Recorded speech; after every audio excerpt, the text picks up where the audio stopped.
손자 면회를 갔다가 백 없다고 뒤로 밀려난 할아버지. 사람의 가치는 정말 백으로 정해지는 걸까요? 그 순간 투스타 소장이 무릎을 꿇었고 온 부대가 숨을 죽였습니다. 손자까지 굶고 왕따를 당한 이유가 밝혀지면서 한 노인의 정의감은 부대를 바꿀 수 있었을까요? 한 할아버지의 용기 있는 행동이 수백 명의 병사들을 구원하고 정의를 실현시킨 이야기. 지금부터 시작하겠습니다. 사연 들으시고 마음에 와닿았다면 구독과 좋아요 부탁드려요. 여러분의 따뜻한 마음이 오늘의 행운을 불러올 거예요. 이 나이에 군대까지 와서 굽실거려야 하나. 74세 김병호는 3시간 넘게 달린 시외버스에서 내리며 작게 한숨을 내쉬었습니다. 허리가 뻐근하고 다리도 저렸지만 손자를 만날 생각에 참아왔던 길이었죠. 오래된 등산용 배낭을 메고 손에 들린 낡은 비닐봉지 안에는 집에서 직접 삶은 달걀 6개와 어젯밤에 급히 담근 열무김치가 전부였습니다. 다른 가족들이 손에 든 화려한 선물 상자들과는 비교도 안 되는 초라한 모습이었어요. 병호는 주변을 천천히 둘러보았습니다. 면회를 온 부모들은 모두 말끔한 정장 차림에 고급 승용차에서 내리고 있었죠. 손에는 비싼 브랜드 과자 세트, 육류 선물 세트, 심지어 최신형 노트북까지 들고 있는 사람도 있었습니다. 어떤 어머니는 샤넬 핸드백을 들고 있었고 아버지들은 명품 정장 위에 롤렉스 시계까지 차고 있었어요. 심지어 운전기사까지 대동해서 온 가족도 보였습니다. 병호는 자신의 낡은 작업복과 달아빠진 운동화 차림새를 돌아보며 괜히 어깨가 움츠러들었습니다. 아무래도 내가 너무 소박하게 준비한 건 아닐까? 요즘 젊은 부모들은 정말 대단하구만. 나는 뭔가 시골 할아버지 같아 보이네. 하지만 곧 고개를 저으며 생각을 바꿨습니다. 손자 준호는 어릴 때부터 할아버지가 직접 삶아주는 달걀을 제일 좋아했거든요. 특히 소금을 살짝 찍어서 먹는 것을 좋아했는데 지난번 통화에서 할아버지, 군대 음식이 정말 맛없어요. 할아버지 달걀이 그리워요라고 했던 준호 생각에 새벽 5시부터 일어나서 정성껏 준비한 것이었습니다. 열무김치도 준호가 초등학교 때 할아버지 김치가 세상에서 제일 맛있어요. 엄마 김치보다 더 맛있어요 라고 했던 그 맛 그대로 담갔어요. 비록 남들보다 초라해 보일지 몰라도 할아버지의 마음만큼은 진짜였습니다. 병호는 무거운 다리를 끌며 천천히 면회소 쪽으로 걸어갔습니다. 최근 무릎 관절염이 심해져서 조금만 걸어도 숨이 찼지만 손자를 만날 생각에 마음은 설렜습니다. 준호가 군대에 간 지 벌써 2달이 지났거든요. 처음엔 일주일에 2~3번씩 전화가 왔는데 요즘엔 한 달에 1~2번 정도만 연락이 와서 걱정이 많았습니다. 혹시 뭔가 문제가 있는 건 아닌지 아니면 군대 생활이 너무 힘든 건 아닌지 밤마다 걱정이 되어 잠을 못 이뤘어요. 할아버지, 군대 생활 괜찮다고는 하는데 목소리가 예전 같지 않더라고. 뭔가 기운이 없어 보이고 말수도 줄었어. 병호는 준호와 마지막으로 통화했던 지난주 일요일을 떠올렸습니다. 평소보다 말수가 훨씬 적었고 뭔가 기운이 없어 보였거든요. 할아버지, 저 괜찮아요. 그냥 훈련이 좀 힘들어서 그래요. 걱정하지 마세요라고 했지만 목소리에 활기가 전혀 없었어요. 예전처럼 할아버지, 언제 면회 오실 거예요? 빨리 보고 싶어요라는 밝은 목소리가 아니었습니다. 혹시 군대에서 힘든 일이 있는 건 아닌지, 선임들이 괴롭히는 건 아닌지 걱정스러웠습니다. 그래서 이번 면회가 더욱 소중했죠. 면회소 앞 넓은 광장에는 이미 수십 명의 사람들이 몰려 있었습니다. 가족들은 삼삼오오 모여서 이야기를 나누고 있었고 어린 동생들은 뛰어다니며 놀고 있었죠. 할머니들도 몇 분 보였는데 모두 며느리나 딸과 함께 와서 손자나 외손자를 보러 온 것 같았어요.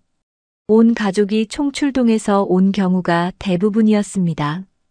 병호는 그 모습을 보며 괜히 혼자 온 것이 서운해졌습니다. 준호의 부모는 해외 출장 중이어서 올 수 없었거든요. 아들 내외가 모두 바쁜 직장인이라 이런 날에도 시간을 내기가 어려웠습니다. 평소에도 손자 돌보는 일은 대부분 병호의 몫이었어요. 그래도 할아버지라도 왔으니 다행이지. 준호가 좋아할 거야. 나만이라도 와줘야지. 병호는 주머니에서 구겨진 면회 신청서를 꺼내어 다시 한번 확인했습니다. 준호의 이름과 부대 번호, 소속 중대까지 정확히 적혀 있었죠. 어제 밤에 몇 번이나 확인해서 틀릴 리는 없었지만 괜히 불안해서 계속 들여다보게 되었습니다. 손자를 만날 수 있다는 생각에 가슴이 두근거렸어요. 군복을 입고 늠름해진 준호의 모습을 상상해 보니 저절로 미소가 지어졌습니다. 키도 더 크고 어깨도 넓어졌을 것 같았어요. 얼굴도 더 남자다워졌겠죠. 그런 상상을 하니 설렘이 배가 되었습니다. 주변에서 들려오는 가족들의 대화 소리가 귀에 들렸습니다. 우리 아들 부대 간부가 남편 대학 후배래요. 그래서 특별히 많이 챙겨준다고 하더라고요. 아, 그러면 정말 좋겠네요. 백이 있으면 확실히 다르죠. 우리는 그런 거 없어서 항상 걱정이에요. 요즘 군대도 백 없으면 정말 힘들다던데요. 간부들도 사람인지라 아무래도 차별이 있다고 하더라고요. 특히 면회 때도 순서가 다르다고 하던데. 병호는 그 말을 들으며 가슴 한편이 답답해졌습니다. 자신에게는 그런 백이 전혀 없었거든요. 그냥 평범한 은퇴한 용접공일 뿐이었습니다. 군대에 아는 사람도 없고 높은 사람과의 연줄도 전혀 없었어요. 대기업에 다닌 적도 없고 공무원도 아니었고 그냥 작은 철강 공장에서 평생 성실하게 일해온 것이 전부였습니다. 퇴직금도 얼마 안 되어서 지금은 국민연금으로 겨우 생활하고 있는 처지였어요. 하지만 곧 생각을 바꿨습니다. 백이 없어도 손자를 사랑하는 마음만큼은 누구에게도 지지 않을 테니까요. 백이 뭐가 중요해. 할아버지가 여기까지 온 것만으로도 충분하지. 준호도 분명 기뻐할 거야. 진짜 사랑이 더 중요한 거 아니겠나. 병호는 다시 한번 손에 든 비닐봉지를 들여다보았습니다. 달걀은 아직 따뜻했고 열무김치는 준호가 좋아하는 그 맛으로 담갔어요. 새콤달콤하면서도 아삭한 식감이 일품인 할아버지표 열무김치였죠. 어릴 때 준호가 할아버지 김치 먹으면 밥 2그릇도 거뜬해요. 다른 반찬 필요 없어요라고 했던 바로 그 김치입니다. 비록 화려한 선물은 아니지만 할아버지의 정성과 사랑이 가득 담긴 선물이었습니다. 돈으로는 절대 살 수 없는 진짜 마음이 담겨 있었어요. 시간이 흘러 면회 시간이 점점 다가왔습니다. 사람들이 더욱 몰려들기 시작했고 병호도 천천히 면회소 입구 쪽으로 걸어갔습니다. 다리는 아팠지만 마음은 가벼웠어요. 드디어 손자를 만날 수 있다는 생각에 가슴이 벅차올랐습니다. 2달 동안 보고 싶었던 손자의 얼굴을 이제 곧 볼 수 있을 거라는 기대감이 컸습니다. 비록 백은 없지만 할아버지의 사랑만큼은 세상 그 누구보다 크다는 자신감을 가지고 면회소로 향했습니다. 준호도 할아버지를 보면 환하게 웃으며 달려올 모습이 눈에 선했어요. 면회소 입구에 도착한 병호는 앞에서 웅성거리는 소리를 들었습니다. 사람들이 줄을 서 있는데 뭔가 분위기가 어수선했어요. 가까이 가보니 군복을 입은 중년 남성이 큰 소리로 뭔가를 외치고 있었습니다. 자, 여러분. 오늘 면회 순서에 대해 중요한 안내를 드리겠습니다. 박상철 행정보급관이었습니다. 45세의 그는 배가 불룩하게 나온 체형에 금태 안경을 쓰고 있었는데 목소리만큼은 당당했어요. 손에는 두툼한 명단을 들고 있었고 주변에는 다른 간부들이 경직된 자세로 서 있었습니다.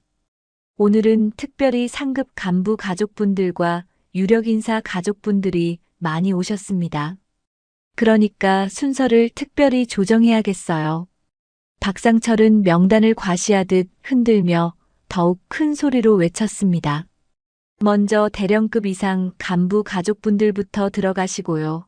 그 다음에 중령급, 소령급, 대위급 순서로 진행하겠습니다. 그리고 국회의원, 기업 임원, 고위 공무원 가족분들도 우선 배치합니다. 사람들 사이에서 웅성거림이 일어났습니다. 그럼 우리 같은 일반인은 언제 들어가요? 이게 무슨 순서예요? 너무하는 거 아닙니까? 박상철은 코웃음을 치며 손을 거만하게 흔들었습니다. 백 없으신 분들은 뒤로 빠지세요. 이게 규칙입니다. 군대는 엄연한 계급사회라고요. 현실을 인정하셔야죠. 병호는 그 말을 듣고 깜짝 놀랐습니다. 백이 없으면 손자를 못 본다는 건가요? 다급해진 병호는 앞으로 나서며 손에 든 구겨진 면회 신청서를 흔들었습니다. 저기요, 나도 손자 보러 왔는데요. 김준호 이병 할아버지입니다. 조금만 기다리면 되는 거 아닌가요? 멀리서 3시간이나 걸려서 왔거든요. 박상철은 병호를 위아래로 훑어보더니 비웃듯 말했습니다. 아이고, 할아버지, 보시다시피 오늘은 빽 있는 분들이 너무 많아요. 어르신처럼 아무 연줄도 없는 일반인은 맨 뒤로 가셔야 합니다. 당연한 거 아닙니까? 일반인이라니. 나도 똑같이 손자보러 온 가족인데 왜 이런 차별을 받아야 하나요? 이게 무슨 군대 규칙입니까? 병호의 목소리에는 억울함과 분노가 묻어났습니다. 하지만 박상철은 전혀 신경 쓰지 않고 오히려 더 거만해졌어요. 규칙입니다, 할아버지. 이해 못하시겠어요? 여기는 군대고 군대는 서열과 인맥이 있는 곳이라고요. 백 없으면 참고 기다리는 수밖에 없습니다. 그게 싫으면 다음에 백 만들어서 오시든지요. 박상철은 주변 간부들에게 큰 소리로 말했습니다. 봐요, 이런 분들 때문에 우리가 얼마나 고생하는지. 현실 파악도 못하고 무작정 들이대니까. 그때 주변에서 속삭이는 소리들이 들리기 시작했습니다. 저 할아버지 뭐야? 백도 없으면서 왜 저렇게 나서는 거지? 요즘 노인분들 참 뻔뻔해진 것 같아. 상황 파악도 못하고 설쳐대네. 더 심한 말들도 들렸습니다. 백 없는 사람은 참 서러워서 어쩌나. 왜 왔을까? 저런 할아버지 때문에 우리까지 늦어지는 거 아니야? 진짜 민폐네. 명품 옷을 입은 한 아줌마는 아예 대놓고 말했습니다. 아이고, 진짜 눈치 없으시네. 백 없으면 조용히 뒤에서 기다리셔야지. 왜 앞에 나와서 난리를 치는 거야? 민망해서 못 보겠어. 병호의 얼굴이 빨갛게 달아올랐습니다. 지금까지 74년을 살면서 이런 공개적인 모욕을 당해본 적이 없었거든요. 주먹이 저절로 꽉 쥐어졌지만 손자를 생각하면 참을 수밖에 없었습니다. 박상철은 병호의 굴욕스러운 반응을 보며 더욱 거만하게 굴었습니다. 할아버지, 억지 부리지 마시고 얼른 뒤로 가세요. 오늘 빽 있는 분들만 해도 시간이 부족해서 난리예요. 어르신 차례는 한참 뒤일 겁니다. 그럼 언제쯤 들어갈 수 있나요? 정말 멀리서 왔는데. 새벽부터 나와서 3시간이나 버스를 타고 왔거든요. 박상철은 시계를 들여다보며 무성의하게 대답했습니다. 글쎄요. 빽 있는 분들 다 끝나고 나서죠. 아마 늦은 오후나 저녁 때 될 것 같은데요. 아니면 아예 내일 다시 오시든지. 박상철의 말에 병호는 허탈감을 느꼈습니다. 내일 다시 오라니 3시간씩 걸려서 왔는데 헛걸음을 하라는 건가요? 게다가 병호에게는 왕복 교통비도 만만치 않은 돈이었어요. 주변 사람들의 시선이 더욱 차가워졌습니다. 저 할아버지 때문에 줄이 안 서지는 거 아니야? 빨리 뒤로 가시지. 왜 자꾸 버티고 있는 거야? 정장을 입은 한 아버지는 짜증을 내며 큰 소리로 말했습니다. 아저씨, 현실 파악 좀 하세요. 요즘 세상이 어떤 세상인데 백도 없이 설치고 있어요? 명품 핸드백을 든 여자는 친구에게 속삭였습니다. 저런 할아버지 보니까 우리 남편이 얼마나 능력 있는지 새삼 고마워지네. 백이 없으면 저렇게 굴욕당하는구나. 박상철은 그 분위기를 즐기며 더욱 기세등등해졌습니다. 자, 보시다시피 다른 분들도 많이 불편해 하시네요. 할아버지, 더 이상 시간 낭비하지 말고 빨리 뒤로 가세요. 병호는 말없이 몇 걸음 뒤로 물러났습니다. 가슴속에서는 분노와 굴욕감이 치밀어 올랐지만 어쩔 수 없었어요. 손자를 보기 위해서는 이 모든 것을 참아야 했습니다. 그런데 박상철은 거기서 그치지 않았습니다. 마지막으로 비수를 꽂듯 말했습니다. 참, 그리고 할아버지, 다음에 오실 때는 백 좀 만들어서 오세요. 국회의원이든 기업 임원이든 아는 사람 하나쯤은 만들어야죠. 안 그러면 또 이런 일 생길 거예요. 주변에서 킥킥거리는 웃음소리가 들렸습니다. 병호는 그 순간 무릎에 힘이 빠지는 것을 느꼈어요. 74년을 살면서 이런 잔인한 굴욕을 당할 줄은 몰랐습니다. 어떤 아줌마가 친구에게 작은 목소리로 말했습니다. 저런 할아버지 보면 안쓰럽긴 한데 요즘 세상에 백도 없이 어떻게 살아? 너무 순진하신 것 같아. 맞아. 손자도 저런 할아버지 때문에 부대에서 무시당할 거야. 백 없는 집안이라고 찍힐 텐데. 병호는 그 말을 듣고 더욱 마음이 아팠습니다. 손자에게까지 피해가 갈까봐 걱정되었어요. 혹시 준호가 부대에서 놀림받는 건 아닐까요? 박상철은 만족스러운 표정으로 다시 큰 소리로 외쳤습니다. 자, 이제 대령급 간부 가족분들부터 차례대로 들어가시면 됩니다. 백 있으신 분들은 당당하게 앞으로 나오세요. 병호는 뒤쪽에서 그 광경을 바라보며 주먹을 꽉 쥐었습니다. 손자를 만나고 싶은 마음은 간절했지만 이런 굴욕을 당하면서까지 기다려야 하는 현실이 비참했습니다. 하지만 포기할 수는 없었어요. 준호를 위해서라면 이 정도 굴욕쯤은 참을 수 있었습니다. 다만 가슴 한편에는 씁쓸한 의문이 자리 잡았습니다. 그때였습니다. 멀리서 엔진 소리가 들려오더니 검은색 고급 세단 세 대가 면회소 앞 도로에 일렬로 멈춰섰어요. 차량들은 모두 번호판에 특별한 표시가 있었고 앞뒤로 경호 차량까지 따라붙어 있었습니다. 순간 면회소 앞 분위기가 싸늘하게 변했죠. 박상철이 그 광경을 보더니 얼굴이 하얗게 질렸습니다.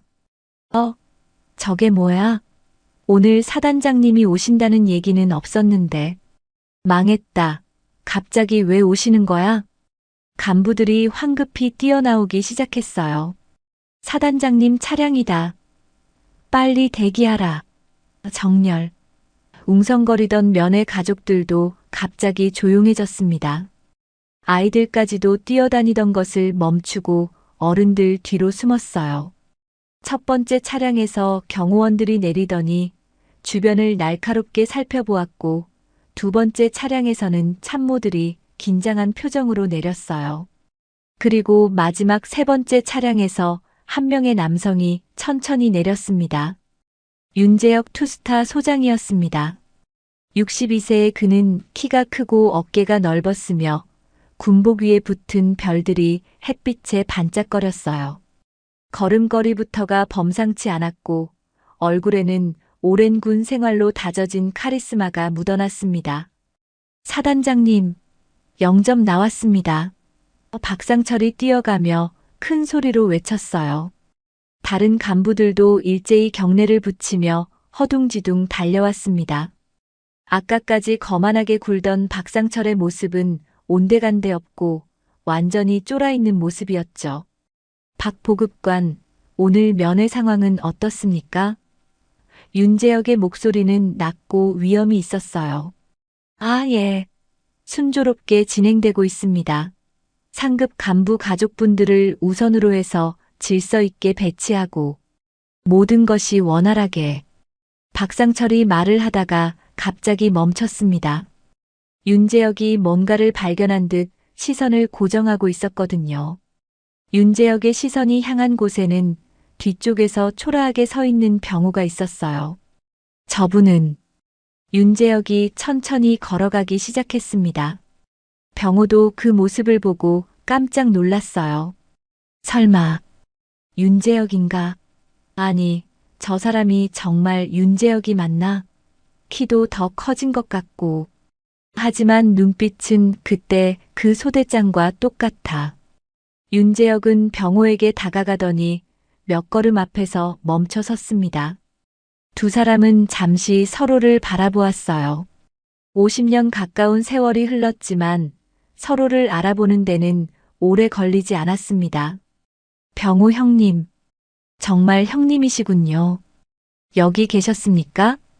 윤재혁의 목소리에는 놀라움과 반가움이 섞여 있었어요. 주변 사람들은 갑자기 무슨 일인지 몰라서 어리둥절했습니다. 재혁이, 정말 너구나. 내가 이렇게 높은 자리에 올라와 있었네. 투스타 소장이라니. 그때 그 어린 소대장이. 병호의 목소리는 떨렸어요. 베트남 전장에서 만났던 그 20살 소대장이 이제 투스타 소장이 되어 있다니 감회가 새로웠습니다. 박상철은 이 상황을 이해할 수 없었어요. 사단장님께서 저분을 아시는 겁니까? 아는 정도가 아닙니다. 윤재혁이 단호하게 말했어요. 이분은 제 목숨의 은인이십니다. 순간 현장이 조용해졌습니다. 박상철의 얼굴이 창백해졌고 아까까지 병호를 무시하던 사람들이 당황한 표정으로 수군거렸어요. 목숨의 은인이라고? 저 할아버지가? 뭔 소리야? 윤재혁은 주변을 둘러보더니 큰 소리로 말했습니다. 여러분, 이분은 베트남 전쟁 당시 제가 소대장으로 있을 때 제 목숨을 구해주신 분입니다. 만약 이분이 없었다면 오늘의 제가 없었을 것입니다. 사람들 사이에서 웅성거림이 일어났어요. 진짜? 베트남전 참전 용사? 와, 대박. 박상철은 식은땀을 흘리며 말을 더듬었습니다. 그런데 사단장님, 저희가 몰라서 혹시 미리 말씀해 주셨다면. 미리 말씀? 왜 미리 말씀드려야 합니까? 윤재혁의 목소리가 차갑게 변했어요. 설마 이분을 함부로 대한 건 아니겠죠? 제가 보니까 뒤쪽에 계시던데 혹시 순서를 뒤로 밀린 겁니까? 박상철은 더욱 당황했습니다. 아닙니다. 그런 게 아니라. 다만 순서상 뭐가 문제입니까? 윤재혁이 박상철을 노려보았어요. 이분이 뒤쪽에 서 계시는 이유가 정확히 뭡니까? 주변 사람들이 박상철을 보며 수군거렸어요. 아까 저 할아버지한테 뭐라고 했는데? 백 없다고 뒤로 가라고 했잖아. 백 만들어서 오라고도 했는데? 병호는 윤재혁을 말렸습니다. 재혁아, 괜찮다. 나는 그냥 손자 보러 온 것뿐이니까. 이렇게 소란 피우지 마라. 형님, 괜찮지 않습니다. 윤재혁의 목소리에는 분노가 섞여 있었어요. 베트남 전장에서 형님이 없었다면 저는 진작 죽었을 겁니다. 적의 포탄이 터지는 와중에도 저를 업고 안전한 곳까지. 그런 분을 이렇게 대접한다는 게 말이 됩니까? 윤재혁은 1968년 베트남 전쟁 당시를 떠올렸습니다. 소대장이었던 그가 적의 기습 공격을 받아 다리에 파편이 박혀 움직일 수 없었을 때 병호가 목숨을 걸고 그를 구해낸 그날 말이에요. 형님 덕분에 저는 살아서 가족을 만날 수 있었고 지금까지 군 복무를 할 수 있었습니다. 형님은 제게 두 번째 생명을 주신 분입니다. 주변 사람들의 표정이 완전히 바뀌었어요. 아까까지 병호를 무시하던 사람들이 이제는 경외하는 눈으로 바라보고 있었습니다. 박상철은 진땀을 흘리며 말했습니다. 사단장님, 저희가 정말 몰라서 만약 미리 알았다면요? 윤재혁이 차갑게 반문했어요. 그럼 모르면 함부로 대해도 된다는 말씀입니까? 여기 계신 모든 분들이 다 소중한 가족을 만나러 온 것 아닙니까? 아까까지 병호를 비웃던 사람들이 고개를 숙였어요. 특히 백 없다고 뒤로 가라고 했던 말들이 부메랑이 되어 돌아왔습니다.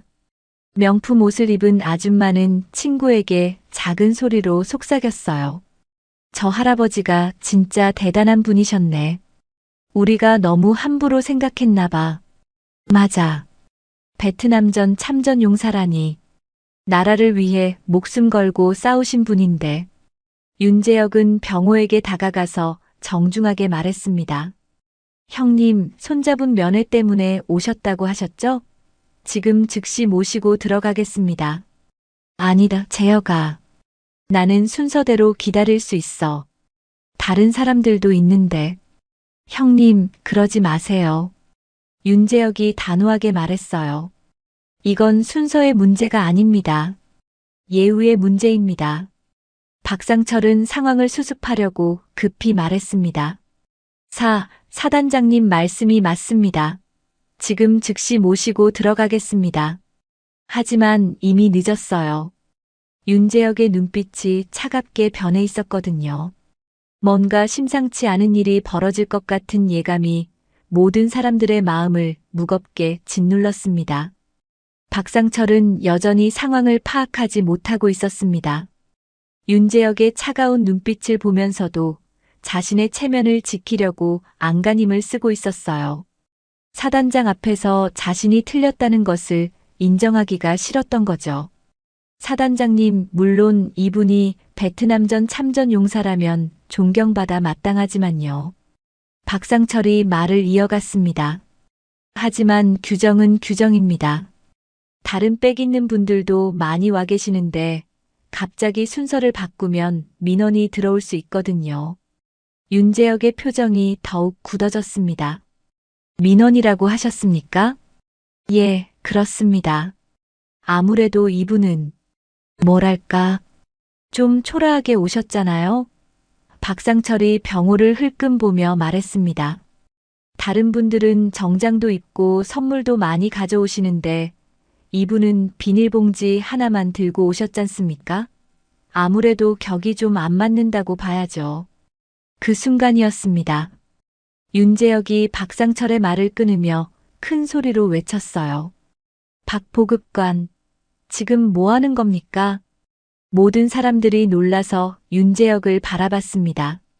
사단장의 목소리가 면회소 전체에 울려 퍼졌어요. 박상철은 깜짝 놀라 몸을 떨었습니다. 사단장님, 제가 당신이 지금 하고 있는 말이 뭔지 알고 있습니까? 윤재혁의 목소리에는 분노가 가득했어요. 격이 좀 다르다고, 초라하게 왔다고, 당신 지금 정신이 있는 겁니까? 주변 사람들이 숨을 죽이고 지켜봤습니다. 이런 상황을 본 적이 없었거든요. 투스타 소장이 이렇게 화를 내는 모습 말이에요. 윤재혁은 계속해서 박상철을 호통쳤습니다. 이분이 입고 계신 그 옷이 뭔지 아십니까? 이분이 들고 계신 그 비닐봉지가 뭔지 아십니까? 그 안에는 손자를 위한 할아버지의 진심이 들어있는 겁니다. 박상철은 더욱 당황해서 말을 더듬었어요. 하지만 사단장님, 다른 분들과의 형평성 문제가. 형평성? 윤재혁이 비웃듯 말했습니다. 당신이 말하는 형평성이라는 게 돈이 많고 빽이 있는 사람들끼리만의 형평성을 말하는 겁니까? 그때 박상철이 결정적인 실수를 했습니다. 사단장 앞에서도 자신의 잘못을 인정하지 않으려고 더욱 고집을 부린 거예요. 사단장님도 현실을 아시지 않습니까? 박상철이 목소리를 높였습니다. 요즘 세상이 어떤 세상인데요. 백 없으면 어디서든 뒤로 밀리는 게 당연하잖아요. 이 할아버지도 그걸 알고 조용히 기다리고 계셨는데 왜 갑자기 이렇게 난리를 치시는 거예요? 순간 현장이 얼어붙었습니다. 박상철이 사단장에게 반말을 한 거예요. 주변 간부들이 창백한 얼굴로 박상철을 바라봤습니다. 이 할아버지가 베트남전 참전 용사라고 해서 뭐가 달라집니까? 박상철이 계속해서 말했어요. 전쟁이 언제 끝났는데 아직도 그런 걸로 특별 대우 받으려고 하세요? 시대가 바뀌었다고요. 과거에 매달려서 살면 안 되는 거 아닙니까? 그 말을 들은 순간 윤재혁의 분노가 폭발했습니다. 당신 지금 뭐라고 했습니까? 윤재혁이 박상철에게 다가가며 소리쳤어요. 그런데 갑자기 윤재혁이 멈춰 섰습니다. 병호가 윤재혁의 팔을 잡았거든요. 재혁아, 그만해라. 괜찮다. 병호의 목소리는 조용했지만 그 안에는 깊은 슬픔이 묻어 있었어요. 50년 넘게 살아오면서 이런 모욕을 당하는 것이 처음은 아니었지만 손자를 보러 왔다가 이런 일을 당하니 마음이 아팠습니다. 윤재혁은 병호의 얼굴을 보더니 가슴이 미어지는 것을 느꼈어요. 전장에서 자신의 목숨을 구해준 은인이 이런 대우를 받는 것을 볼 수 없었습니다. 그때였습니다. 윤재혁이 갑자기 병호 앞으로 가더니 모든 사람들이 보는 앞에서 무릎을 꿇었습니다. 형님, 죄송합니다. 현장 전체가 정적에 빠졌어요. 투스타 소장이 무릎을 꿇는 모습을 본 사람은 아무도 없었거든요. 박상철은 입을 벌린 채 그 광경을 바라봤고 주변 사람들도 숨소리조차 내지 않았습니다. 이분은 제 목숨을 구해주신 분입니다. 윤재혁이 무릎을 꿇은 채로 큰 소리로 외쳤어요. 1968년 베트남 전장에서 적의 포탄이 빗발치는 가운데 이분이 저를 구해주지 않았다면 오늘의 제가 존재하지 않습니다. 면회소 앞 광장에 있던 모든 사람들이 그 모습을 바라봤어요. 아이들까지도 뛰어다니는 것을 멈추고 조용히 지켜봤습니다. 바람 소리조차 들릴 정도로 고요했어요. 이분은 대한민국의 진정한 영웅입니다. 윤재혁의 목소리가 더욱 커졌어요. 나라를 위해 목숨을 바쳐 싸우신 분입니다. 그런 분을 빽이 없다고, 격이 다르다고 무시한다는 것은 윤재혁은 말을 잇지 못하고 고개를 숙였어요. 감정이 북받쳐서 목소리가 떨렸습니다. 병호는 당황해서 윤재혁을 일으키려고 했어요. 재혁아, 일어나라. 쓸데없는 짓 하지 마라. 사람들이 다 보잖아. 형님, 일어나지 않겠습니다. 윤재혁이 단호하게 말했어요. 이것은 당연한 예의입니다. 제가 살아있는 것도, 지금 이 자리에 있는 것도 모두 형님 덕분입니다. 박상철은 완전히 당황해서 어쩔 줄 몰라 했어요. 사단장님, 일어나세요. 이러시면 안 됩니다. 하지만 윤재혁은 일어나지 않았어요. 대신 더욱 큰 소리로 말했습니다. 여러분 모두 들으세요. 이분은 저희가 받들어 모셔야 할 분입니다. 빽이 있고 없고의 문제가 아닙니다.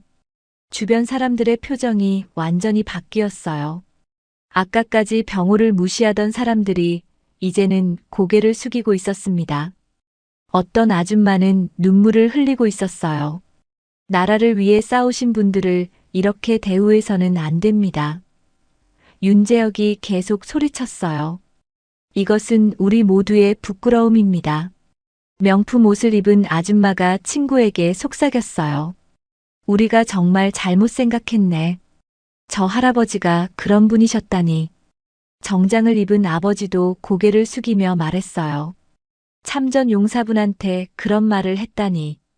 정말 부끄럽다. 윤재혁은 여전히 무릎을 꿇은 채로 말했습니다. 형님께서 베트남 전장에서 보여주신 용기와 희생 정신을 우리는 잊어서는 안 됩니다. 그런 분들이 있었기에 오늘의 대한민국이 있는 것입니다. 병호는 더 이상 참을 수 없어서 윤재혁의 팔을 잡아 끌었어요.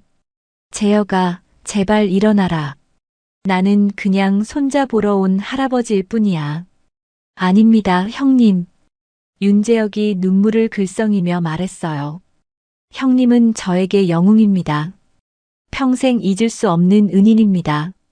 그 순간 면회소 앞 광장에 있던 모든 사람들이 조용해졌어요.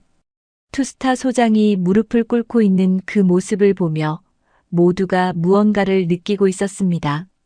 진정한 존경이 무엇인지, 진정한 영웅이 누구인지를 깨닫게 되는 순간이었어요. 그리고 자신들의 잘못된 가치관을 절실히 깨달았습니다. 며칠이 지났습니다. 병호가 집으로 돌아간 뒤 부대 안의 분위기는 완전히 달라져 있었어요. 그날의 일로 박상철은 완전히 체면을 구겼고 다른 간부들 사이에서도 조롱거리가 되었습니다. 박 보급관, 그날 투스타한테 얼마나 혼났냐? 할아버지 하나 때문에 완전 망신당했더라. 간부들의 비웃음 섞인 말들이 박상철의 귀에 들렸어요. 박상철은 속으로 이를 갈았습니다. 늙은이 하나 때문에 내 체면을 이렇게 구기다니. 가만두지 않겠어. 꼭 복수해주겠어. 복수의 기회는 생각보다 빨리 왔습니다. 박상철은 부대 보급을 담당하고 있었거든요. 특히 병사들의 식사와 생활용품을 관리하는 핵심 보직이었어요. 김준호. 그래, 내 할아버지 때문에 내가 이런 꼴이 났으니 내가 대신 치르는 게 맞지. 박상철은 음험한 미소를 지으며 계획을 세웠습니다. 직접적으로 준호를 괴롭히면 문제가 될 수 있으니 더 교묘한 방법을 택했어요. 보급품을 조작해서 병사들이 준호를 원망하게 만드는 것이었죠. 며칠 뒤부터 이상한 일들이 벌어지기 시작했습니다. 병사들 식판에 올라오는 반찬의 양이 눈에 띄게 줄어든 거예요. 평소에는 제대로 나왔던 고기 반찬도 사라지고 국은 거의 풀죽 같은 상태였습니다. 야, 이게 뭐야? 이게 밥이냐? 한 병사가 식판을 들어 올리며 불평했어요. 진짜 심하네. 고기 들어온다더니 다 어디 갔어? 김치도 겨우 몇 조각이네. 이걸로 어떻게 밥을 먹으라는 거야? 병사들 사이에서 불만이 터져나오기 시작했어요. 그런데 이상했습니다. 다른 중대는 멀쩡한데 유독 준호가 속한 중대만 이런 상황이었거든요. 그때였습니다. 누군가 낮게 속삭이는 소리가 들렸어요. 야, 너희 모르냐? 이거 다 김준호 할아버지 때문이라던데. 뭔 소리야? 그날 면회 때 일 있었잖아. 김준호 할아버지가 투스타랑 얽혀서 박 보급관이 완전 망신당했다며. 그래서 지금 보복하는 거라고. 순식간에 식당 안이 조용해졌습니다. 모든 시선이 구석에 앉아있던 준호에게 몰렸어요. 뭐, 그럼 우리가 이렇게 굶는 게 저놈 때문이라는 거야? 빽 있다고 잘난 척하더니 결국 우리만 피해보게 만들었네. 야, 김준호. 내 할아버지 때문에 보급품 난리 났다며? 병사들의 목소리가 점점 커졌어요. 준호는 말없이 고개를 숙였습니다. 할아버지는 아무 잘못 없는데 왜 나한테까지 이러는 거야? 준호는 속으로만 중얼거렸어요. 하지만 병사들의 분노는 계속 커져갔습니다. 야, 대답 안 할 거야? 선임병 하나가 준호에게 다가왔어요. 내 할아버지가 설쳐서 우리가 이 꼴 나는 거 맞지? 아, 아닙니다. 할아버지는 그냥 뭐가 그냥이야. 다른 선임이 소리쳤어요. 투스타까지 끌어들여서 보급관 망신 주더니 이제 우리가 그 대가를 치르고 있잖아. 이때 박상철이 나타났습니다. 일부러 이 상황을 지켜보고 있었던 거예요. 왜 이렇게 시끄럽습니까? 박상철이 가짜 놀란 표정을 지으며 말했어요. 보급관님, 오늘 식사가 너무 형편없습니다. 고기도 없고 반찬도 거의 없어요. 박상철은 고개를 끄덕이며 말했습니다. 아, 그게 말이죠. 최근에 예산이 많이 줄어들어서요. 상부에서 긴축 지시가 내려왔거든요. 거짓말이었어요. 박상철이 일부러 좋은 재료들을 다른 곳으로 빼돌리고 있었던 겁니다. 그런데 왜 우리 중대만 이런 거예요? 다른 중대는 멀쩡하던데요. 박상철은 준호를 흘끔 보며 말했습니다. 글쎄요. 혹시 우리 중대에 문제를 일으킨 사람이 있어서 그런 건 아닐까요? 상부에서 특별히 신경 쓰고 있는 중대라고 하더라고요. 병사들의 시선이 다시 준호에게 몰렸어요. 야, 김준호. 진짜 내 할아버지 때문이네. 우리가 왜 내 할아버지 잘못 때문에 굶어야 하는데?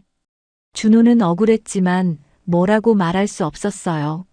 할아버지가 자신을 위해 면회를 온 것뿐인데 왜 이런 일이 벌어지는 건지 이해할 수 없었거든요. 보급관님, 이거 정말 심각한 문제 아닙니까?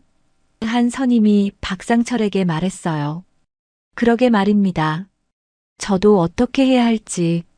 박상철이 고민하는 척 했어요.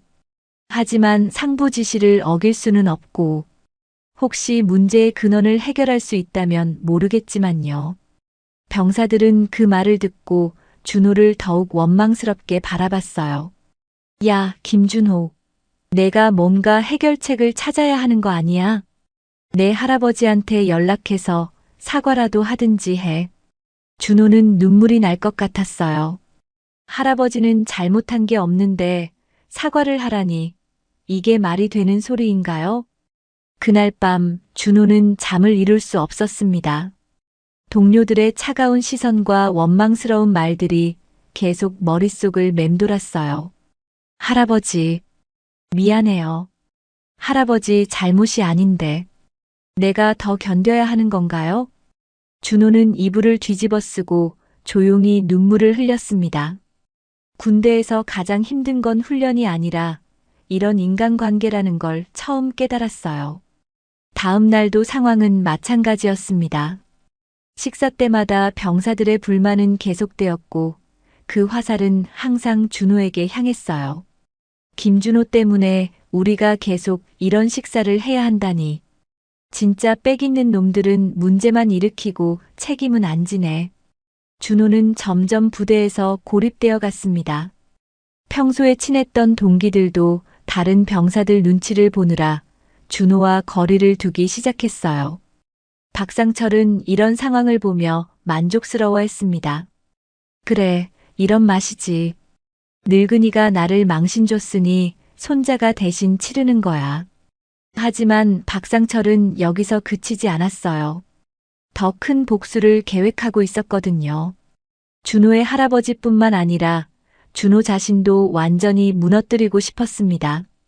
이제 시작일 뿐이야. 김준호, 내가 이 부대에서 버틸 수 있을지 두고 보자. 박상철의 음험한 복수는 이제 막 시작된 것이었습니다. 며칠 더 지났지만 상황은 나아지지 않았습니다. 준호의 고립은 더욱 심해졌고 병사들의 원망은 계속되었어요. 박상철은 이런 상황을 보며 흐뭇해했지만 한 사람만큼은 이 모든 것을 예리하게 지켜보고 있었습니다. 윤재혁 투스타 소장이었어요. 그는 부대를 돌아다니며 병사들의 상황을 직접 확인하고 있었습니다. 특히 준호가 속한 중대의 식사 상황이 유독 좋지 않다는 보고를 받고 의심을 품기 시작했어요. 이상하다. 다른 중대는 멀쩡한데 왜 한 중대만 이런 거지? 예산은 똑같이 배정됐는데. 윤재혁은 박상철을 불러들였습니다. 박 보급관 3중대 급식 상황에 대해 보고하시오. 아, 예. 별다른 문제 없이 잘 진행되고 있습니다. 박상철이 뻔뻔하게 대답했어요. 그런데 왜 3중대만 급식이 부실하다는 보고가 올라오는 겁니까? 다른 중대는 문제 없다는데요. 박상철은 당황하며 변명했습니다. 그게 최근 예산 긴축으로 인해 부득이하게 삼중대는 특별관리 대상이라고 상부해서 윤재혁은 박상철의 말에 뭔가 석연치 않은 것을 느꼈어요. 특별관리 대상이라는 말도 처음 듣는 소리였거든요. 그날 저녁 윤재혁은 개인적으로 병호에게 연락했습니다. 형님, 혹시 시간 되시면 한번 뵐 수 있을까요? 중요한 이야기가 있습니다. 준호 이병과 관련된 일입니다. 며칠 뒤 병호는 다시 부대를 찾았습니다. 하지만 이번에는 면회가 아니라 윤재혁과의 비밀스러운 만남이었어요. 둘은 부대 외곽의 조용한 카페에서 만났습니다. 형님, 솔직히 말씀드릴 게 있습니다. 윤재혁의 표정이 심각했어요. 무슨 일이냐? 준호한테 무슨 일이라도 생긴 건가? 박상철이 보급품을 빼돌리고 있는 것 같습니다. 특히 준호 이병이 속한 중대만 유독 급식이 부실해요. 다른 중대는 멀쩡한데 말이죠. 병호의 얼굴이 굳어졌습니다. 그게 무슨 소리냐? 설마 그놈이. 병사들이 제대로 못 먹고 있어요. 준호 이병도 마찬가지입니다. 그런데 더 심각한 건 병사들이 준호 이병을 원망하고 있다는 겁니다. 형님 때문에 박상철이 보복한다고 생각하고 있어요. 병호는 그 말을 듣는 순간 눈빛이 바뀌었습니다. 손자가 굶고 왕따까지 당하는데 내가 가만히 있어야겠나? 그럴 수는 없다. 형님, 하지만 함부로 움직이시면 안 됩니다. 확실한 증거가 필요해요. 박상철도 만만한 상대가 아니거든요. 그럼 어떻게 해야 하지? 내 손자가 고생하는 걸 보고만 있을 수는 없어. 윤재혁이 조심스럽게 말했습니다. 박상철의 움직임을 관찰해 보세요. 분명 뭔가 수상한 구석이 있을 겁니다. 보급품 횡령이라면 반드시 증거가 남을 테니까요. 그날 밤 병호는 부대 근처에서 대기하며 박상철의 행동을 관찰하기 시작했습니다. 윤재혁이 미리 알려준 시간대에 맞춰 창고 주변을 몰래 지켜봤어요. 추운 날씨였지만 손자를 위해서라면 참을 수 있었습니다. 밤 10시경 드디어 박상철이 나타났습니다. 그런데 혼자가 아니었어요. 몇 명의 부하들과 함께 창고로 들어갔습니다. 모두 수상한 표정이었어요. 야, 빨리빨리 해. 들키면 큰일 난다. 오늘은 양이 많으니까 서둘러. 박상철의 다급한 목소리가 들렸어요. 병호는 조심스럽게 다가가서 창고 틈새로 들여다봤습니다. 박상철과 부하들이 상자들을 트럭에 실어 나르고 있었어요. 상자에는 병사용 영양식 고단백 특식이라는 라벨이 붙어 있었습니다. 병사들이 먹어야 할 소중한 식료품들이었어요. 이놈들이 병사들 먹을 걸 빼돌리고 있었구나. 그래서 준호가 굶고 있었던 거야. 병호는 분노가 치밀어 올랐지만 참고 휴대폰으로 사진을 찍기 시작했어요.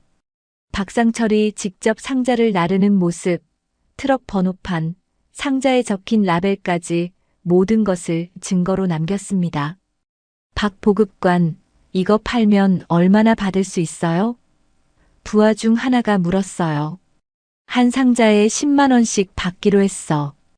이번에만 50상자니까 500만 원이다. 한 달에 2천만 원은 거뜬하지.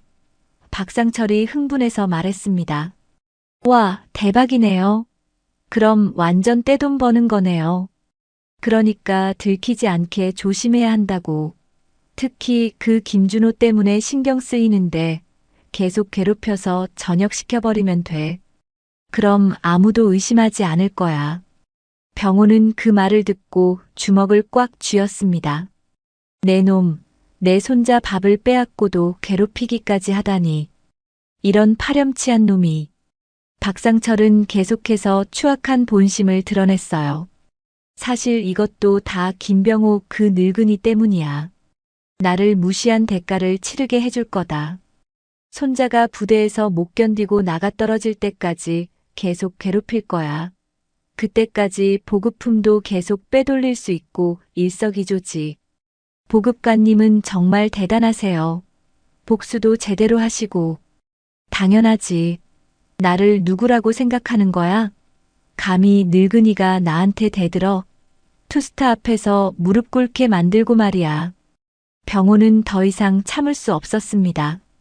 하지만 윤재혁의 말을 기억하며 일단 충분한 증거를 확보하기로 했어요. 트럭이 떠나자 박상철은 부하들에게 말했습니다. 내일부터 3중대 급식 더 줄여.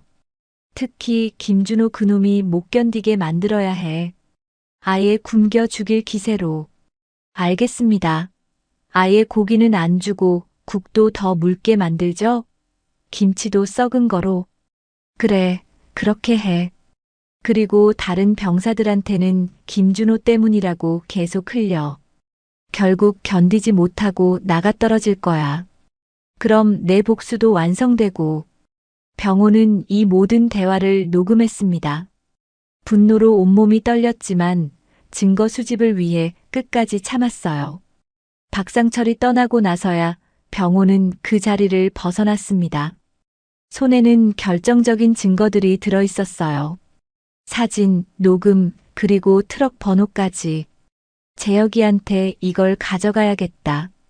이제 저놈의 정체를 다 밝혀낼 수 있을 거야. 하지만 병호의 마음속에는 분노가 끓어오르고 있었어요. 자신의 손자가 이런 치졸한 복수의 희생양이 되고 있다는 사실이 견딜 수 없었습니다. 박상철, 내가 먼저 시작한 일이다. 이제 누가 진짜 무서운 사람인지 똑똑히 보여주겠다. 병호는 윤재혁에게 모든 증거를 전달하기로 결심했습니다.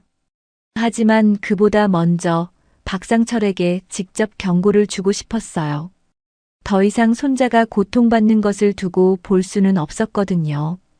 다음 날 병호는 다시 부대를 찾을 계획을 세웠습니다. 이번에는 단순한 면회가 아니라 결판을 내기 위해서였어요. 박상철이 어떤 놈인지 제대로 보여줄 시간이었습니다.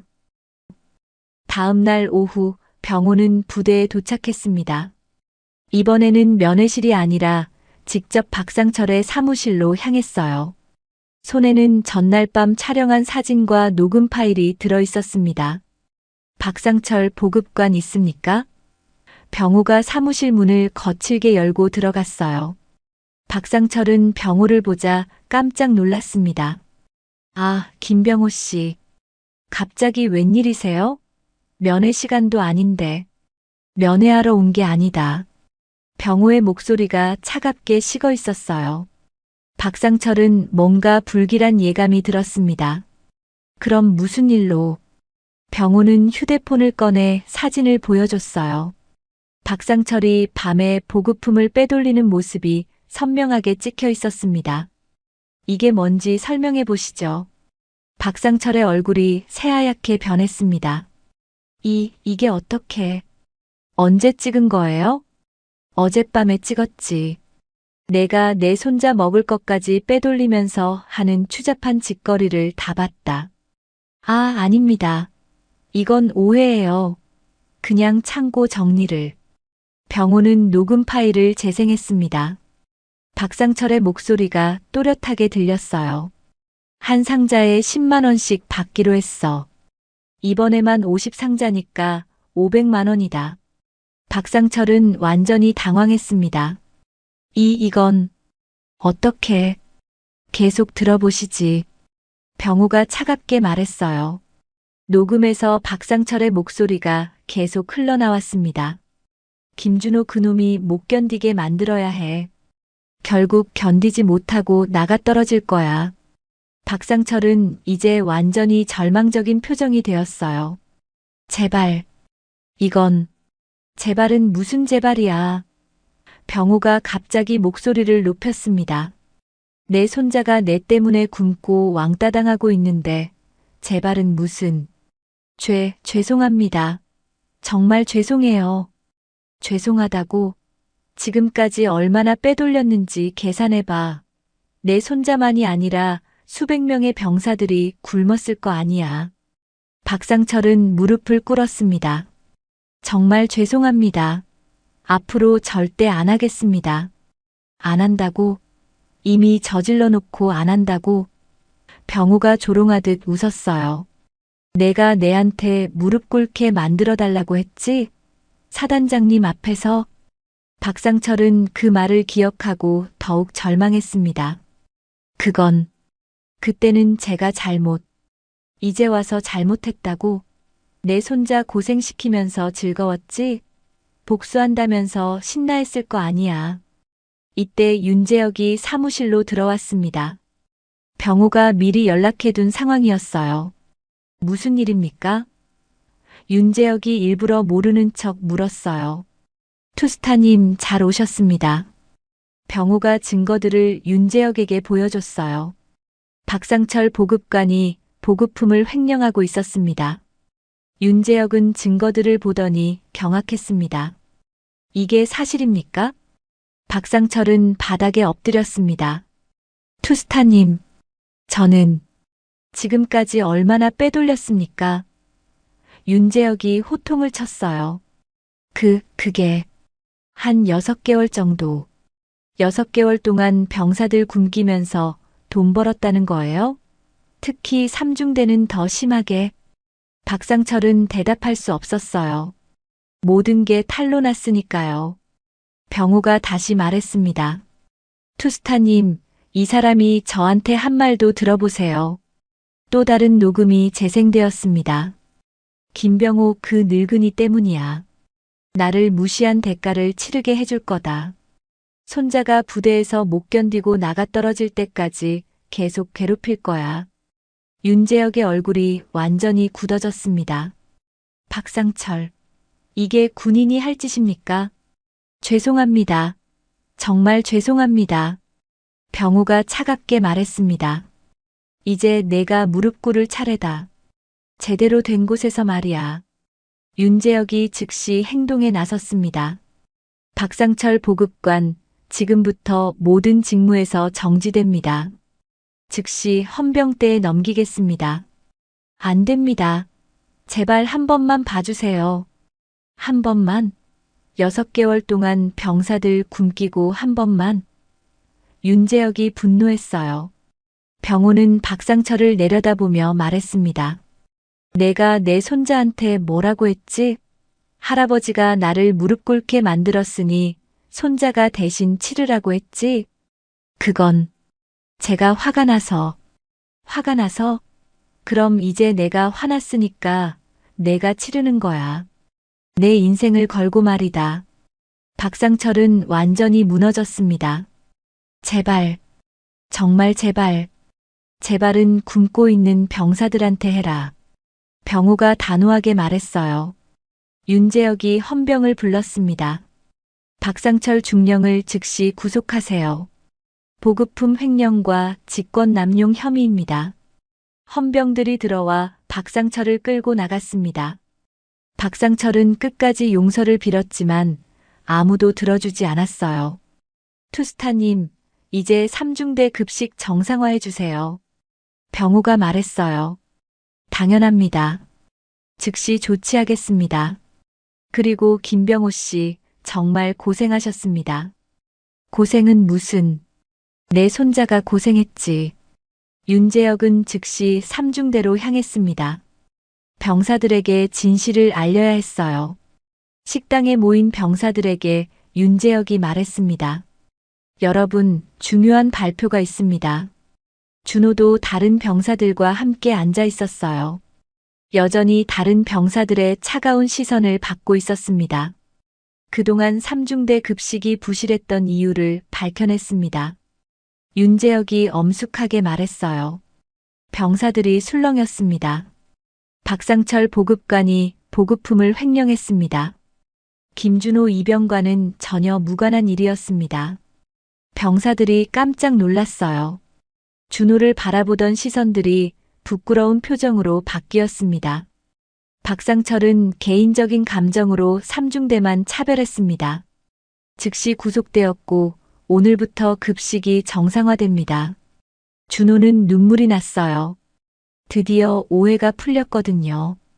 김준호 이병, 그동안 고생했습니다.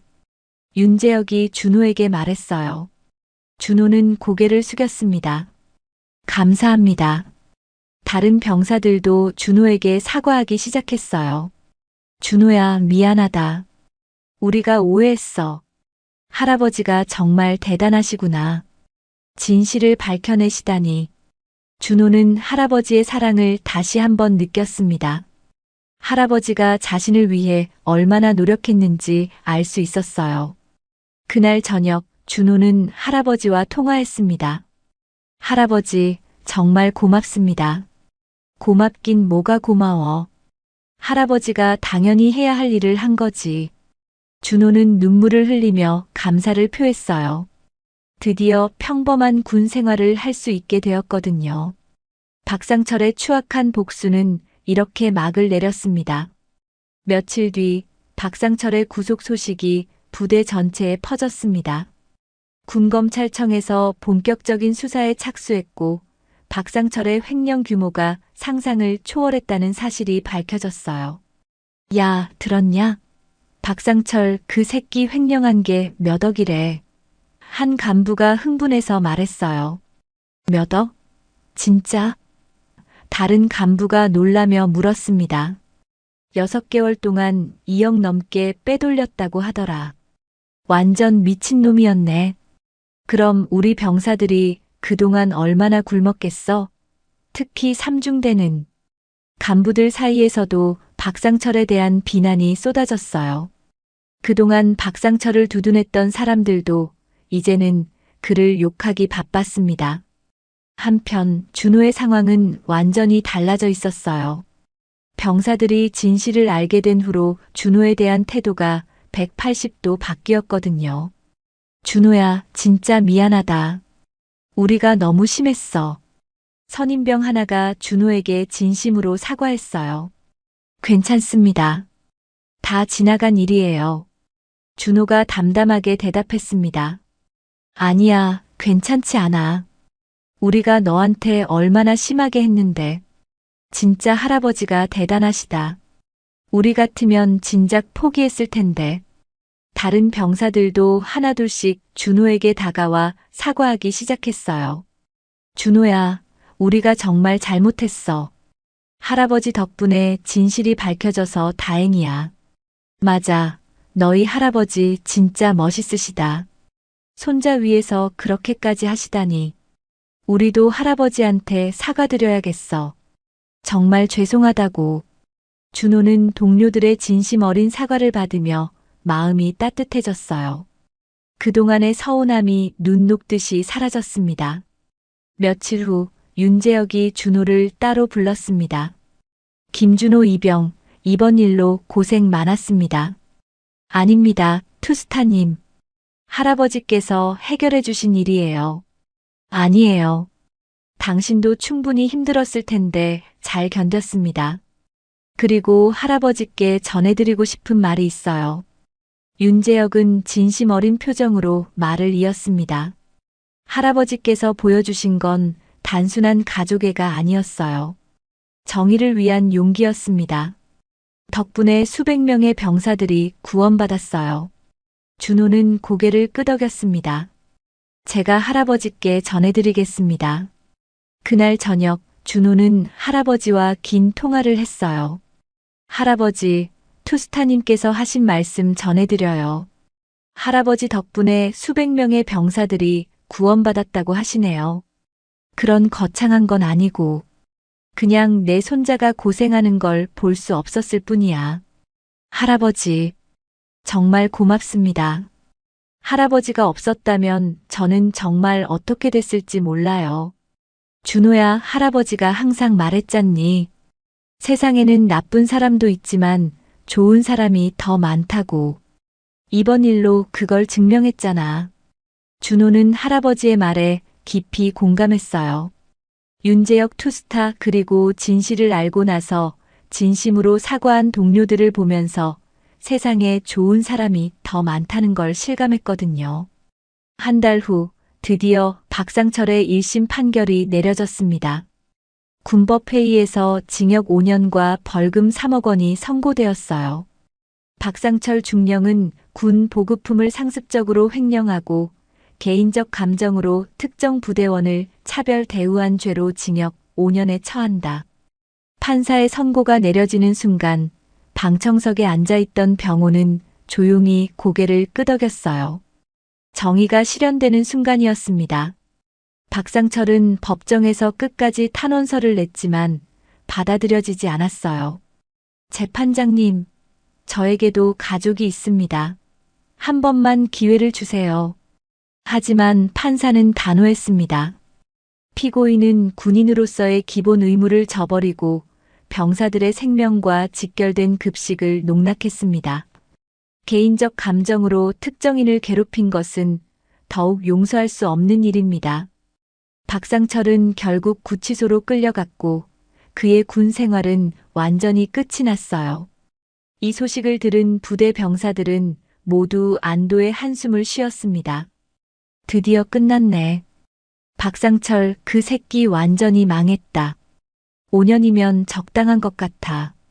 더 오래 들어가야 하는 거 아냐? 어쨌든 우리는 이제 제대로 된 밥 먹을 수 있게 됐잖아. 실제로 새로 부임한 보급관은 박상철과는 정반대의 성격이었어요. 병사들의 급식 개선에 적극적으로 나서며 모든 중대를 공평하게 대했습니다.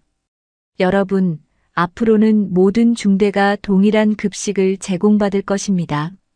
그리고 병사들의 의견도 적극 수렴하겠습니다. 새 보급관의 말에 병사들은 환호했어요.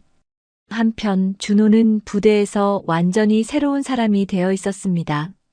동료들과의 관계도 좋아졌고 훈련에서도 적극적으로 참여했어요. 준호야, 내가 이렇게 밝은 애였구나. 그동안 우리가 못 봤네. 맞아, 진짜 성격 좋은 것 같아. 우리랑 같이 놀자. 준호는 이제 부대 생활이 즐거워졌어요.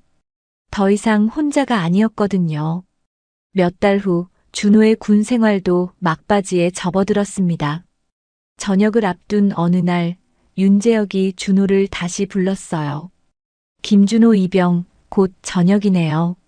네, 투스타님. 그동안 정말 감사했습니다. 제가 더 감사하죠. 이번 일을 통해 저도 많은 걸 배웠어요. 할아버지께도 꼭 안부 전해드리세요. 네, 그렇게 하겠습니다. 저녁 하루 전날 준호는 동료들과 마지막 저녁을 함께 했어요. 준호야, 저녁하면 연락 꼭 하자. 우리 모임에도 나와. 당연하지. 너희들은 내 평생 친구야. 준호는 진심으로 동료들에게 고마웠어요. 어려운 시기를 함께 견뎌낸 전후에는 무엇과도 바꿀 수 없는 소중한 것이었거든요. 드디어 저녁 당일이 왔습니다. 부대 앞에서 할아버지가 기다리고 있었어요. 할아버지. 준호가 달려가서 할아버지를 껴안았습니다. 우리 손자 정말 수고했다. 이제 집에 가자. 할아버지와 손자는 서로를 꼭 껴안고 오랫동안 말이 없었어요. 그동안의 모든 고생과 걱정이 눈물과 함께 흘러내렸습니다. 할아버지, 정말 감사합니다. 할아버지가 없었다면. 준호야, 힘든 일이 있어도 절대 포기하면 안 된다. 세상에는 좋은 사람이 더 많다는 걸 잊지 마라. 준호는 할아버지의 말을 가슴 깊이 새겼어요. 이번 군 생활을 통해 인생의 가장 소중한 교훈을 얻었거든요. 차 안에서 집으로 가는 길, 준호는 창밖을 바라보며 생각했어요. 정말 힘든 시간이었지만 결국 진실이 밝혀졌고 정의가 실현됐다. 그리고 무엇보다 할아버지의 사랑을 다시 한번 확인할 수 있었다. 박상철의 악행으로 시작된 이 모든 일은 결국 할아버지와 손자의 더 깊은 사랑, 그리고 정의의 승리로 끝이 났습니다. 부대에서는 지금도 이 이야기가 전설처럼 전해지고 있어요. 손자를 위해 밤잠을 포기하며 악인의 정체를 밝혀낸 할아버지의 이야기, 그리고 끝까지 포기하지 않은 정의의 이야기로 말이에요. 진짜 감동적인 이야기야. 우리도 나중에 그런 할아버지가 되어야겠어. 젊은 병사들은 이 이야기를 들으며 가족의 소중함과 정의의 중요성을 다시 한번 깨닫게 되었습니다. 오늘 이야기 어떠셨나요? 사람의 가치는 백으로 정해지는 걸까요? 아니면 살아온 선택과 용기로 증명되는 걸까요? 한 노인의 정의감이 부대를 바꾸고 한 소년의 미래를 지켰습니다. 우리는 과연 누군가를 위해 이렇게까지 할 수 있을까요? 당신이라면 가족을 위해 어디까지 싸울 수 있습니까? 가족의 사랑은 단순히 말로만 표현되는 것이 아닙니다. 할아버지는 손자를 위해 직접 행동했고 어떤 어려움이 와도 포기하지 않았습니다. 세상에는 나쁜 사람도 있지만 좋은 사람이 더 많다는 그의 믿음처럼 진정한 사랑은 희망을 잃지 않고 끝까지 싸우는 것입니다. 결국 이 이야기는 정의는 반드시 승리한다는 것, 그리고 가족의 사랑과 한 사람의 용기가 얼마나 큰 변화를 만들어낼 수 있는지를 보여주는 감동적인 교훈을 전해줍니다. 끝까지 시청해 주셔서 감사합니다.